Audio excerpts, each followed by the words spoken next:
না খাওয়া তাড়াতাড়ি করো।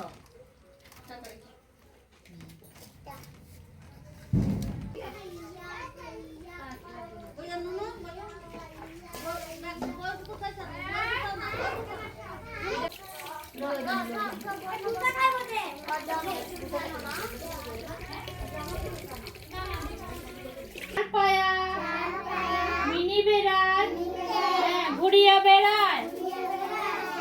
কেন্দ্র। আপনার নাম? আমার নাম শেলি দেবী। ছাত্রছাত্রীর সংখ্যা কত এখানে?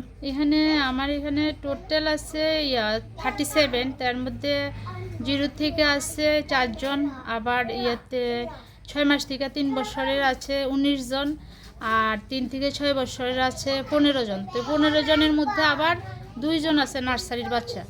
তো অ্যাটলিস্ট 13 জন আর কি, মানে সেন্টারে আওয়ানের বাচ্চা আর কি। এলাকার মধ্যে শিক্ষা নিয়ে সচেতনতা কেমন জনগণের? সবাই কি বাচ্চাদের পাঠায়? হ্যাঁ, মোটামুটি ভালোই ফাটায় মোটামুটি। আলাদা সেন্টার থেকেও বাচ্চা আমার এখানে অন্য সেন্টার থেকেও। এই সেন্টারের কি বাউন্ডারি ওয়াল আছে? হ্যাঁ, বাউন্ডারি ওয়াল আছে, কিন্তু এটা মানে ওখানে যে বর্তমানে যে অবস্থা আছে, দরজা একটা আছে আর একটা নাই, কিন্তু এটা নিয়ে অনেক সমস্যা। আমি আলাদা লেবার নিয়ে দরজা করতে হয়েছে। তো যদি সরকার আমরা দরজাটা যদি ঠিক করে দেয় আর কি, আরেকটা দরজা যদি ঠিক করে দেয়, তাহলে আমার সেন্টারটা অ্যাভেলেবেল মানে সুন্দর থাকবো।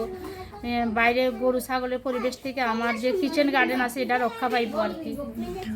জলের ব্যবস্থা কি আছে আপনার এখানে? জলের ব্যবস্থা স্যার ট্যাঙ্কি দেওয়া হয়েছে, কিন্তু ট্যাঙ্কিটা দেওয়া হয়েছে যে জলের কোনো কানেকশন নাই। তো মানুষের বাড়ির থেকে জল আনতে গেলে আমার কথা শুনতে হয়। অনেক দিনই মানুষের বাড়ির থেকে আনছি, তারপরে ওই দিক দিয়ে পঞ্চায়েতের সাইডে একটা জলের লাইন আছে, এটার থেকে বাড়ির থেকে ফাইবেন না কোনো মতে আমি এটা ট্যাঙ্কিটা ফুল করছি। কিন্তু এই ফুলটা শেষ হলে আবার কোথেকে জ্বলানো, এটা আমার আবার দুশ্চিন্তা লাগছে, এই দুশ্চিন্তা করছি আবার। আর আমরা যে জিনিসটা দেখতে পাই, আপনার এই যে বিল্ডিং যেখানে ছাত্রছাত্রীরা বসে পড়ালেখা করছে,